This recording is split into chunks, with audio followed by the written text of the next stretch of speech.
Support the channel by heading to our merchandise store and picking up some of our great aircraft designs created by our graphic designer. We'll have everything from fighters to transport aircraft, which you can choose to have printed on t-shirts, mugs, stickers and much more. Head to the description below and click the links and pick up your design today. Thank you and enjoy.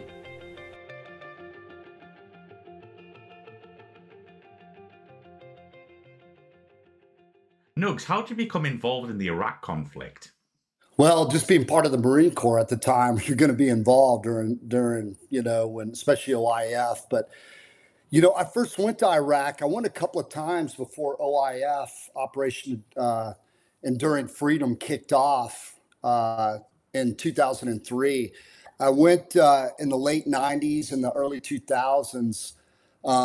We would go over. I went on the Nimitz as well as the Stennis, and we would basically set up shop in the Persian Gulf, and we would do Operation Southern Watch, is what it was called at the time, where we would patrol the no-fly zone in the south, and we'd spend 3 or 4 months doing that at a time. And there were really no hostilities back then, but we would still drop ordnance from time to time. Anytime Iraq would do something like fly south of the no-fly zone, they'd fly south and then just turn around and run back north, things like that. We'd retaliate by dropping a bomb on usually communication nodes and stuff. Not any people involved. They were always unmanned, just assets that Iraq had down in the south, and we would just get rid of that just to show them what's up. Every now and then they'd move AAA pieces down south as well. They would never fire at us, but they would be there. And we would, from time to time, get rid of some of that stuff. But that was leading up to it. And then once the war in Iraq was kicking off, because of our National Command Authority, we knew, and I think everybody in the world knew, that this was coming months prior. We left on deployment on the USS Constellation with VMFA 323. I believe it was November of 2002. And when we left, we pretty much knew what we were going to do. We didn't have a hard line in the sand that for sure we were going to go to war with Iraq, but we knew it was coming. We could read the tea leaves and the training we were doing leading up to it. We knew what was going to happen. But we went over there and we were in place in the Persian Gulf by early December of 2002. And the war didn't really kick off until March. So we were there for quite a while before it started. Just waiting for it to happen. And then once I think our president at the time, George Bush, made an announcement on worldwide TV that he had given Saddam Hussein and his sons like 2 days to leave the country. We knew a week or two before that it was going to happen, and we were just waiting for the trigger moment to kick things off. So we were already planned up. We were ready to go.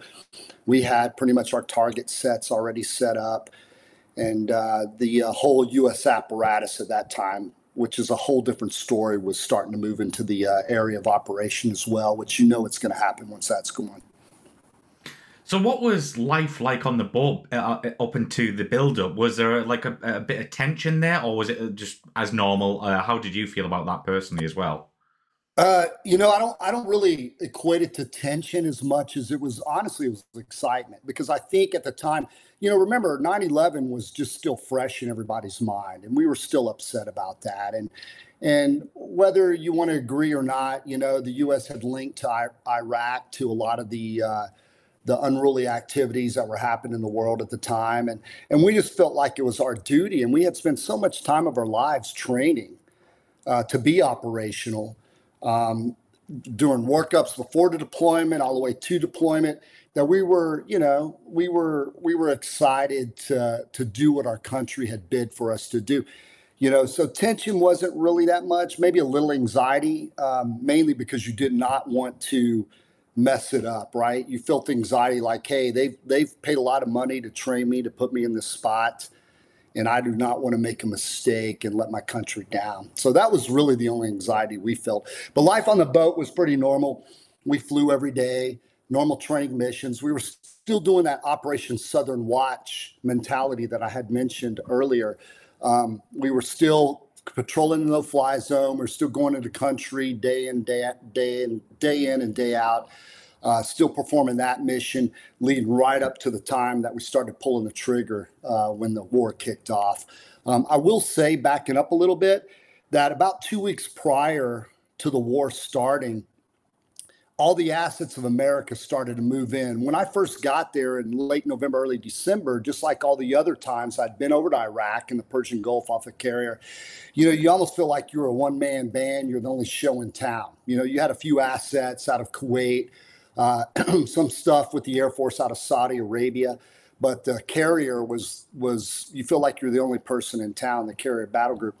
About 2 weeks prior, everything changed. I mean, planes just started appearing out of nowhere, coming from America. The Air Force moving all their assets, moved a big number of assets into Kuwait, Saudi Arabia, the air control system over Iraq and Kuwait and the Persian Gulf was pretty much taken over by the Air Force, took a lot of it over. The Navy pretty much ran it over the sea. But once you went inland, the Air Force pretty much ran the show. So everything changed.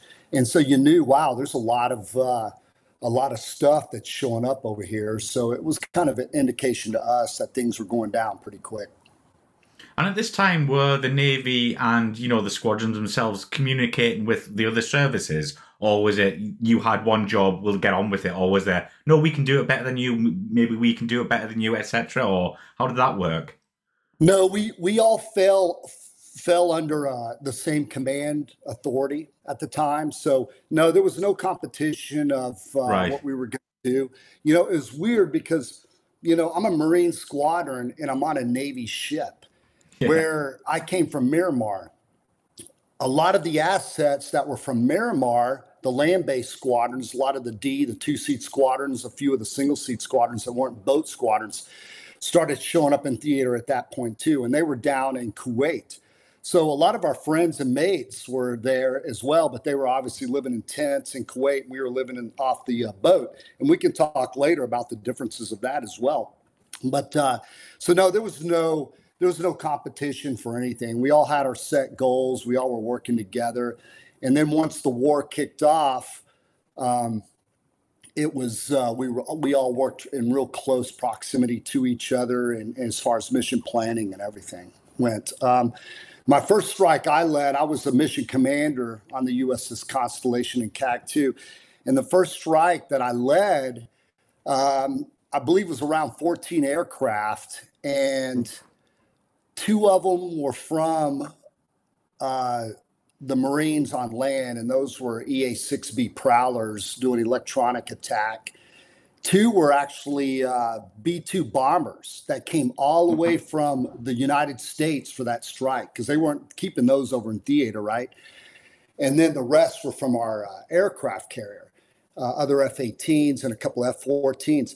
And we started planning this a couple of days before the war started. So I was communicating with the guys from Kansas flying the B-2 bombers via the SIPRNet, the classified internet email system. And we wouldn't really talk face to face on the phone, but we would talk through email, just coordinating times and stuff like that on, like what our mission set was, what time we were going to be over target, what time I wanted them over target. And we did a massive coordination. And then about 24 hours prior to the strike, I actually talked to their flight lead, their mission commander, via phone, classified telephone system called a stew phone or something like that. I can't remember, but we could actually talk from the ship. And he and I just had a very brief 15-minute conversation where we ran down the list of targets and made sure that we were coordinated on everything, times, frequencies, things like that. Because, and I was thinking, wow, this is a little bit early to do this, but I didn't realize that they were flying like almost a 20-hour mission nonstop. So he was about to go into his sleep period before he took off, They flew all the way from the States. I'm sure they tanked multiple times, dropped their ordnance on time, on target in Iraq, and then turned south. And I think they went down to Diego Garcia. I thought that was pretty incredible. That was a long flight. Yeah, so let's talk about your first mission there, because that must have been, were you nervous or were you excited? What were your feelings going into that first strike? Actually, it's kind of a funny story. I've told this before, not to your viewers, but that first strike I led, I was real excited about it. We've been working on it for days, and one of my buddies was my assistant mission commander on it. And and I knew everybody from the ship I was flying with and briefing with. And I had a lot of support, on the ship. They have an intel center, and a lot of the intel officers are helping you with, target sets, and everything's given to you. It's not like you're going to take off and go find something, which we started doing later, and I'll get to that when we're working kill boxes. But, everything was that first night. Remember, it was that shock and awe campaign. Do you remember when that kind of went on? That was the big kind of buzzword you used or you heard on TV. It was that night. And so, a lot of our target sets were already set up. And what I mentioned earlier is what I was most nervous about is messing up, right? I remember thinking, hey, please God, don't let me mess this one up. Don't let me do something dumb or drop on the wrong target or not be able to program my weapon system appropriately tonight. Don't let my jet break down on me on the flight deck. There are a lot of things going through your head you're worried about. And so I get in the airplane, and I think we were launching at around 2 a.m. local time. So we slept all day, which I didn't get a wink of sleep. I was going on probably 24 hours of no sleep. So I get in the airplane, and everybody's turning on the flight deck. There was already a couple of waves that had gone into Iraq and come back.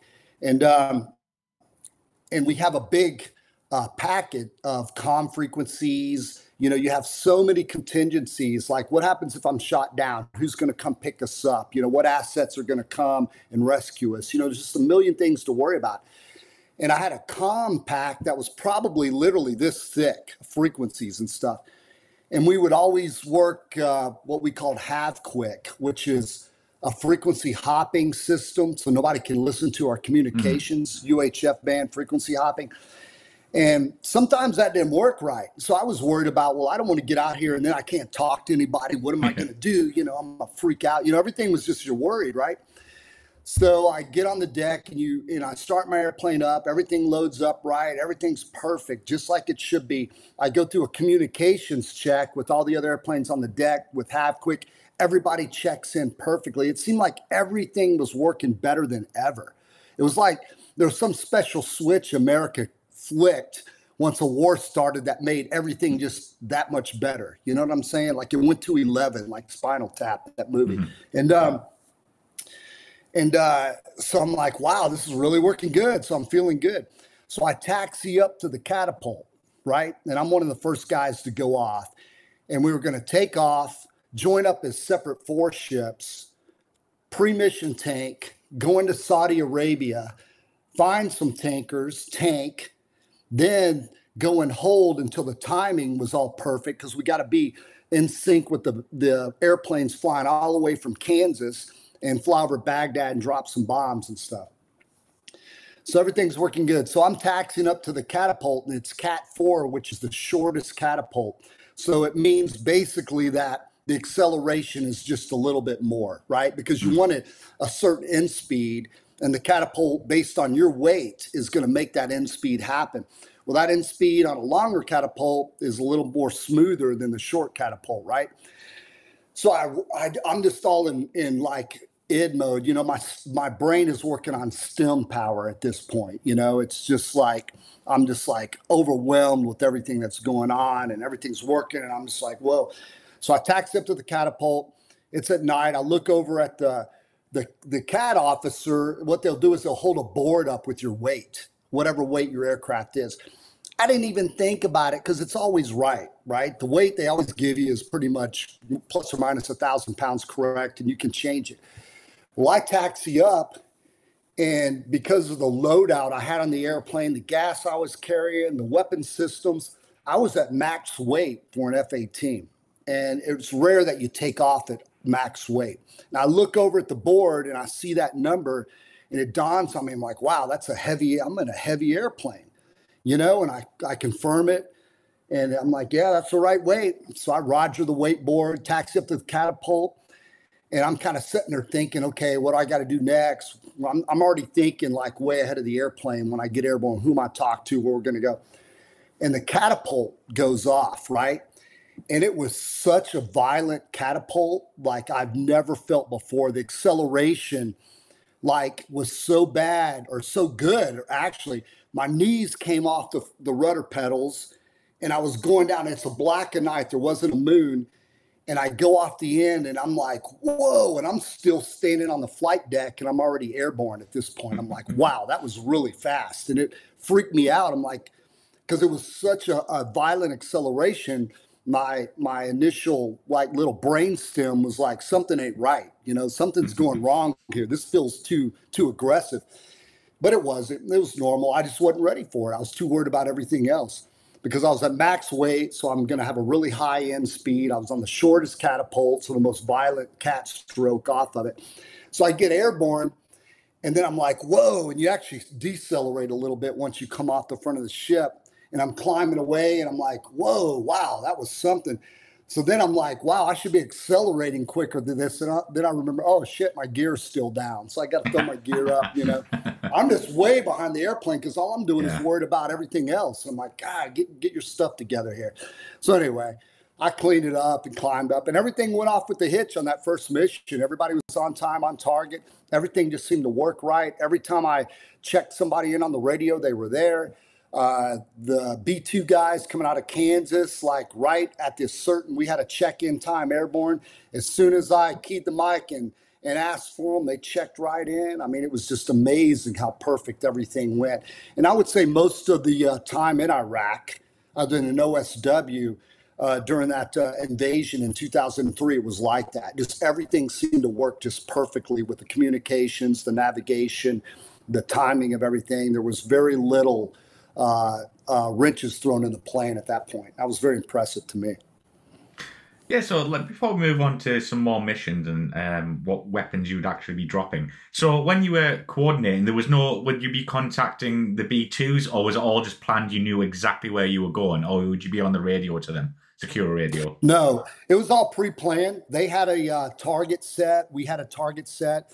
It was a coordinated effort in the event that we're out of their way, they're out of our way. But we were kind of piggybacking on the same electronic attack package too. I mentioned we had some EA6s airborne with us, and they were providing electronic attack during our route of flight on our axis. And that was a lot of the coordination to make sure that we were both getting the max benefit out of that EA. Because at the time, the first couple of days of the war, we weren't, you know, we had intel. We knew what Iraq had. And they did have some surface-to-air capabilities, but we didn't know if they were going to use them or not. Because as soon as they turned on their radar systems, it was going to identify them, and they were going to, you know, have harm missiles raining down upon them. So they were smart not to use a lot of that, but we just didn't know at the time. So a lot of that coordination was for that, you know, not in the same piece of sky at the same time.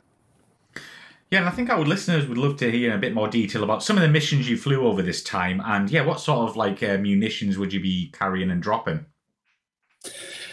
I'd say during that time, in the first few days of the war, we were dropping all precision guided munitions, and JDAMs, you know, were big then. That's kind of the standard weapon now, and they've actually evolved those. But back in the day, that was pretty new, and we carried a lot of JDAM. Mainly, believe it or not, because the 500-pound JDAM wasn't really coming online then. They were 2,000 pounders. So we're dropping 2,000-pound bombs quite often, going for the bigger targets, which, you know, that's a pretty big boom. But it's also a lot of weight on the airplane. Then, you know, as far as air-to-air stuff, we would take a load out of one AIM-120, two AIM-9s, one on each wingtip. JDAM, and then we carry a FLIR pod as well. And sometimes people would carry electronic attack pods, but we didn't really need that. And then after the first few days of the war, we started moving into other types of weapon systems, laser guided bombs, smaller ones, LGBs, and we would always carry two AIM-9s. And then towards the end, we started slicking off and not using the AIM-120, because at that point, there was no air-to-air threat from Iraq. We were not concerned about any aircraft coming up. So, I mean, what was the threat in the air-to-air environment? Did they have MiG-29s, F-1 Mirages? I can't remember. Did you feel like they might have been a threat? No, I never felt threatened by them. They did have MiG-25s initially, because that's what they would come across the no-fly zone and turn around and run away with. And I believe they had some F-1s back then as well. I could be wrong. But most of their aircraft, they had left the country long ago, and they just didn't have a lot left. I think they still had some MiG-23s as well, some old MiG-23s still floating around there as well. So they didn't have a lot of, we didn't feel threatened a lot. And every time we were over there, we were always, multi-role being an F-18. So we could self-protect with our air-to-air radar and AIM-120, AIM-9s. But we also had fighter caps were always airborne as well. There are always F-15 caps over Iraq, and they would keep a good eye out. If they saw any kind of, aircraft getting airborne, you would get an alert. You'd probably just clear out of the way and let them take care of that at that time. And there were F-3s. There were F-3s over there as well during the time. That's what they doing nothing probably. Yeah, in fact, the only time, I told you that, your viewers, the only time I really saw one was when I almost ran over the tank, and yeah. Oh well, we'll miss that part. But yeah. So how did you how did you coordinate with the fighter caps? Would you be in contact with the F-15 guys who were doing caps, or how would that work? How did everyone, it baffles me, in a battle space, looking down, how everyone knows where they're supposed to be. It's an incredibly complex system. You're right. It's the battle space. There's usually a battle space manager and multiple ones up there, obviously. And they would be in AWACS usually. AWACS would be airborne, and they would be controlling everything. And so generally, did I talk to the guys on fighter cap? No. They were up different frequencies because they would have their own internal comm, and then they would, if they got comm from AWACS to commit on a target, and it involved any kind of space we were in, and then we would get warned about that and told to egress a certain direction or something like that, or if it was more advantageous to direct us onto that target, then they would do the same. So there was a battle space manager, and they were monitoring multiple frequencies, and they would come up, and talk to you if they needed to. But in general, you would check in. Like coming off the boat, we would get away from the battle group. They have their own red crown. We would talk through them, and then they would hand us off to, I believe it was at the time, it's called Absolute, which was the Air Force controllers, and they were either airborne or out of Kuwait, and it depends on what time of day and what was going on. And then they would hand you off to a terminal frequency that was basically your frequency to use within your strike group. And then they would contact you on that frequency if they needed to advise you of anything or tell you anything, or if you need to contact them because something was happening, you could talk to them directly on that frequency. But there were so many frequencies, there was no problem getting in touch with anybody if you needed to. And you previously mentioned that there was also land-based operations as well. Did you ever operate from any land bases, or was it all on the board of the ship for you? No operation. I was purely coming off the carrier, back and forth to the ship is all I was doing. We like the Marines that were based over in Kuwait that came land base. They were attached to 3rd Marine Air Wing, who was over there at the time, and they fell under their leadership. Right. And believe it or not, so we were a Marine squadron, but we fell within the Navy, and so we were basically attached and owned by naval assets at the time. So even though we were the same service, same base, we had different command structures right there and then, just for the wartime. We were an asset to the Navy. So how often would you be flying, and did it take a toll on you mentally and physically? We flew every day. The war seemed to go by so fast. But no, I don't think you had time to be tired. Generally the normal, you'd plan for a mission. And once again, I was a mission commander, so I'd say 90% of the time I was the flight lead when I'd do a mission. And I'd go on a mission, come back, sleep, probably land at 5, 6 in the morning, sleep all day, wake up, start planning another mission, go execute that, kind of wash, rinse, and repeat. And we would do that pretty much the whole time. And I think probably every 4 days or so, you'd probably have a day off to rest, if you needed it. certainly, if you were not up for it, they're not going to put you in it. But we were all excited. I was living on Copenhagen and coffee at that point. That's just the way it was. So. Yeah, so you mentioned, you came back from a mission 5, 6 in the morning, you went to sleep. Was your mind not racing? Could you just, were you so tired, knackered, you just went like, right, that's me? Or was your mind just going? Because mine would be thinking about everything that's just happened. Yeah, your mind was going, and it was a lot of conversation, like my roommate on the ship, John Spar Dukes, by far the best fighter pilot I've ever flown with. Unfortunately, he lost his life on his next deployment, and I miss that guy. But he was kind of like Snort. He was one of those Snort-esque type guys, and he was very tactical. And we spent a lot of time laughing and talking about stuff in our stateroom, after missions and sitting around.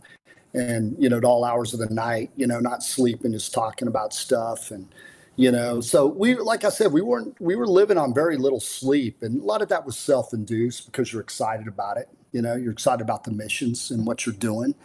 After the first few days of doing those, I hate to use that cliched word, the shock and awe stuff, or just basically strategically bombing Iraq. We moved into a different phase at that point. Then you had the 1st Marine Division, or 1 MEF, 1st Marine Expeditionary Force, and I believe the 3rd Infantry Division of the Army. And I know the British were involved as well, pushing north at that point.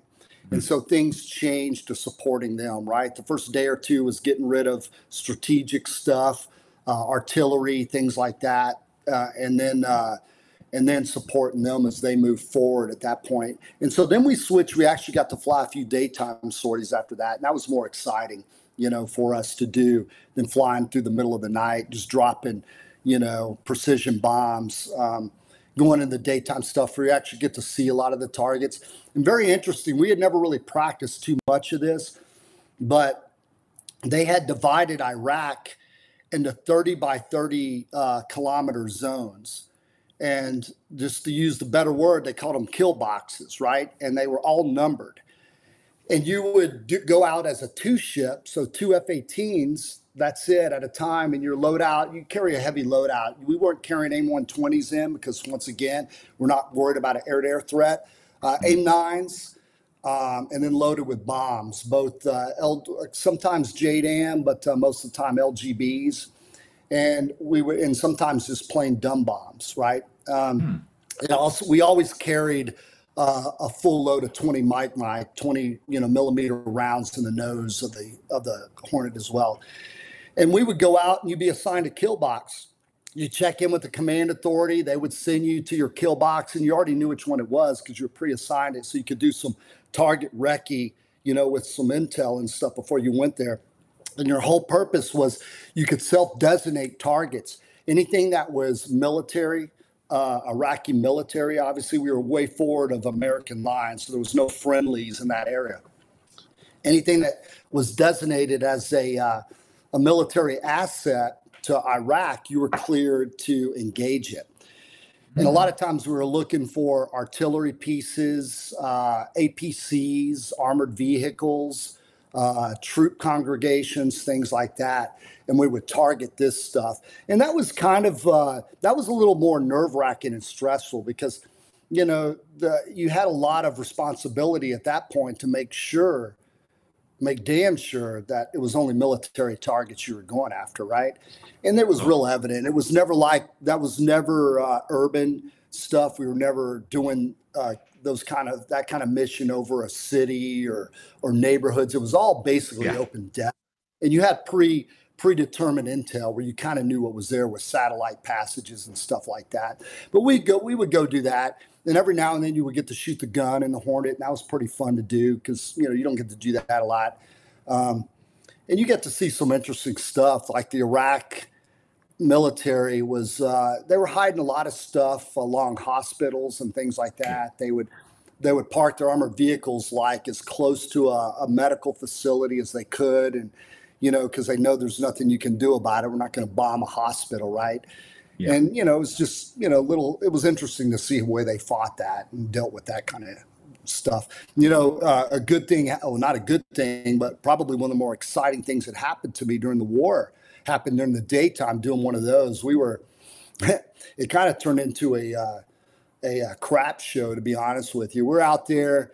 It's basically at sunrise. Me and my wingman, who was a really solid guy, one of the junior guys in the squadron, who had a great career afterwards. One of my favorite pilots to fly with.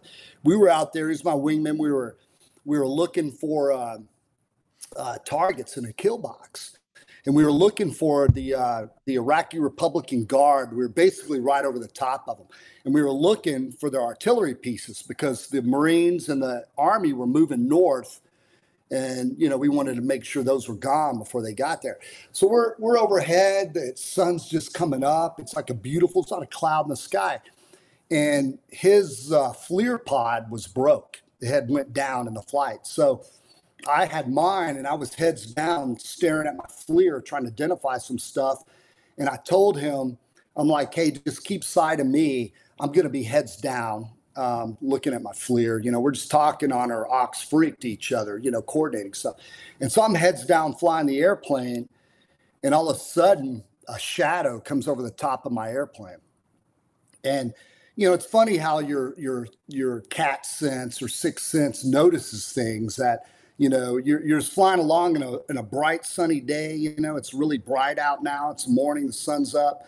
And I'm looking at my FLIR pod. All of a sudden, a shadow comes completely over my airplane, and I just kind of became aware of that. And I looked up, and when I looked up, his airplane was literally 5 feet above mine. I don't know how we didn't have a midair. He was just right there, and I was like, oh man! I pushed full forward on my stick and unloaded. And I was like, holy cow! And only thing I could say is, hey, do you see me? And he came back and goes, yeah, I see you. And I go, no, you don't. And so basically what had happened is he was, doing what anybody's going to do. He's anxious. He's looking down there too, seeing what he can see. Cause we're probably at 20,000 feet over the Republican Guard.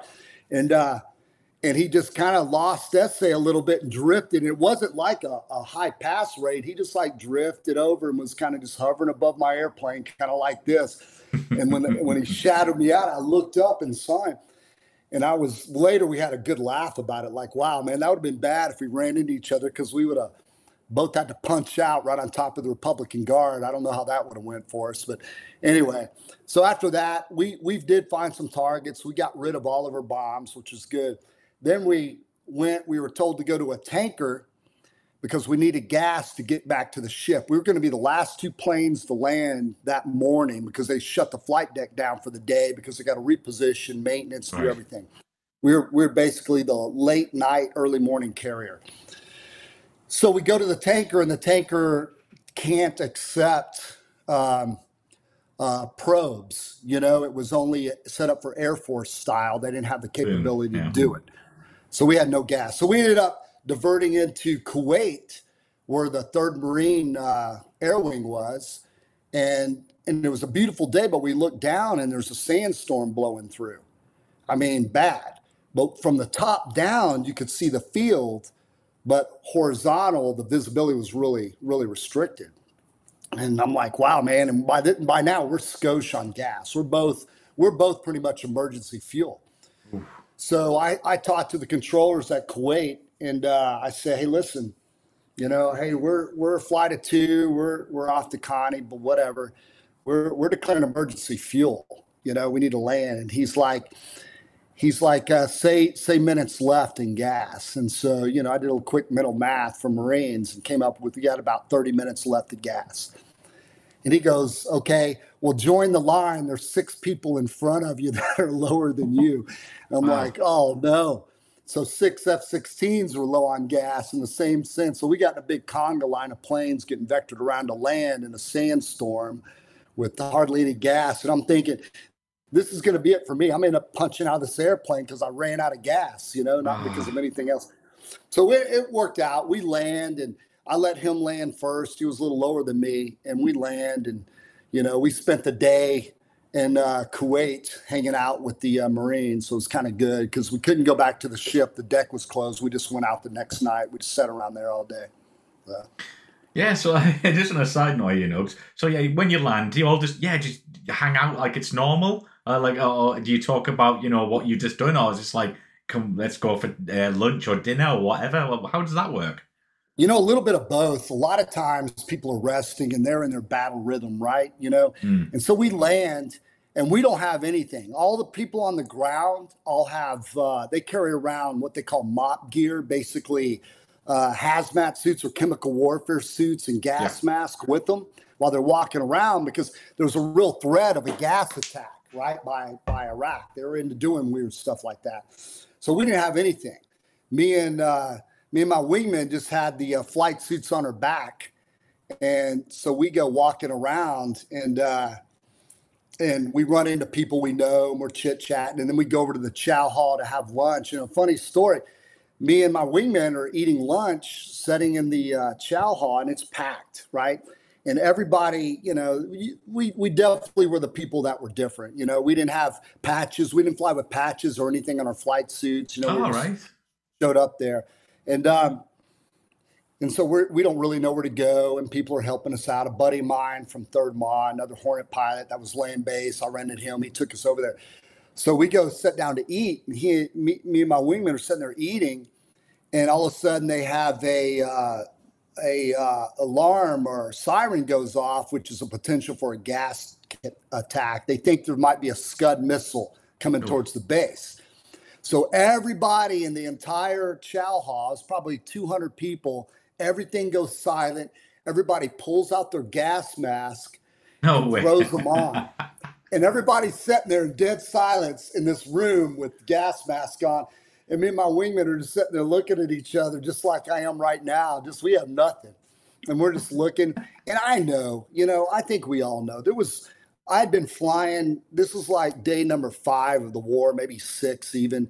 And I'd been up north and back, and I knew there was no Scud coming in there. I knew that some overzealous person probably flipped the alarm because he saw a blip on a radar, And so I remember just sitting there, and the guy across from me, who I don't even know, he goes, "Sucks to be you," said that to me. And I just laughed. I go, "No, it sucks to be you because you're wearing that for nothing, man." And so we just sat there for about 10 minutes until they sounded the all clear, and then we all Back to started your lunch. Yeah. It was kind of a funny little situation. Yeah, so maybe I don't know how to address this, but was there any casualties on your ship and from your squadron? Did anyone get shot down? Was there anything that was like more motive to you that you knew the person or anything like that? No, we did not lose anybody from our air wing. In fact, I think the only naval asset that was lost, other than sadly, some probably Navy SEALs and stuff like that, off the Kitty Hawk, which was one of the last non-nuclear carriers, was over there, and it was sailing pretty close to us, sharing some space in the Persian Gulf. And it's funny you say that because I was just thinking of that story. I was flying with our CAG, or Air Group Commander. I was lead him on a kill box sortie in the middle of the night, and we were working. It was up by Al Basra, which was, I believe, Saddam Hussein's hometown, and we were way up north, and there was some I'm sorry, not artillery, but tanks and stuff down there, and we were dropping bombs on them, and we were working that kill box. And then how it worked is once you finish a kill box working there, somebody else will usually come fill it. If there's targets there, they'll keep funneling airplanes in there to finish off the work. Mm-hmm. And a 2-ship of F-18s from the Kitty Hawk showed up to replace us.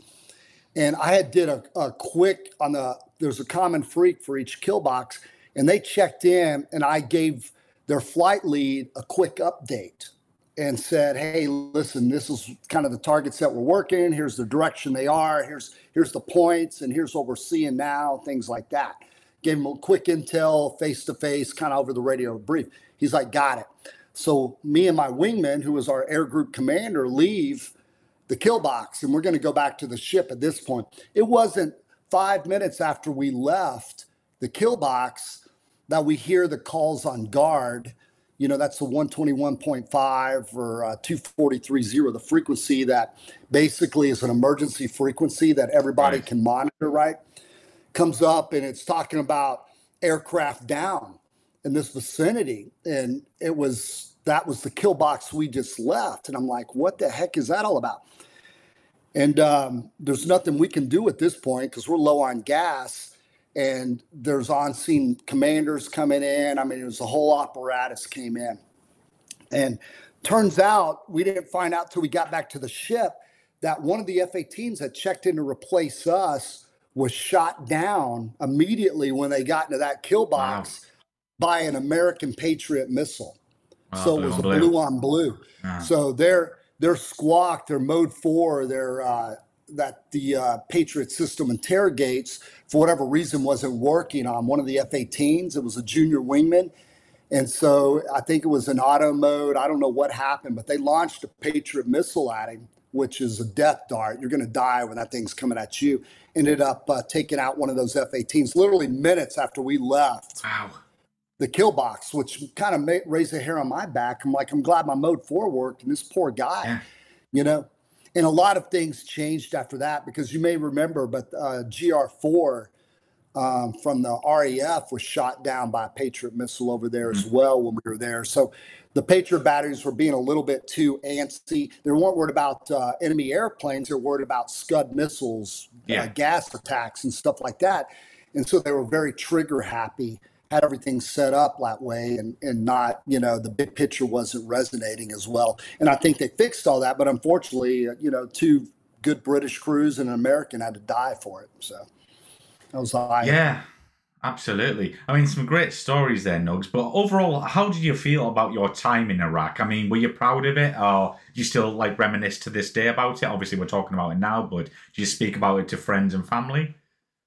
I haven't thought about it really in years. It's been so long ago. Every now and then I'll look at pictures, like this one right in my face right here of me in a Hornet over Baghdad. I think about it, and I'm very proud of my service. I'm very proud. I lost some friends along the way, and so was it worth it? It's hard to say, but I am proud. I think it went well. I was obviously I'm a fan of America, right? I was very impressed at how well the war machine came together in the end for the United States, and how well oiled the machine really is and what it can do. That was even eye-opening to me with my experience, my background, and my training, when all this came together, how well that puzzle really in the end just fits perfectly together. So while we wrap up here, Nugs, how long did you spend over there? And I'm hoping you got a nice break when you came back. Well, on this journey, I was over there for about 5 months, 6 months, and then when I came back, when I came back, I within months I was over in the UK, flying with you guys. So it was really, really tight. So that was my break, is getting to go over and have a good time flying the Tornado F3. Absolutely. Well, Nugs, thank you very much for sharing a bit about your story over Iraq. It's, as always, a pleasure to speak to you, and I'm sure we'll have you back on soon. Hey, thanks for having me, Mike. I appreciate it. Cheers.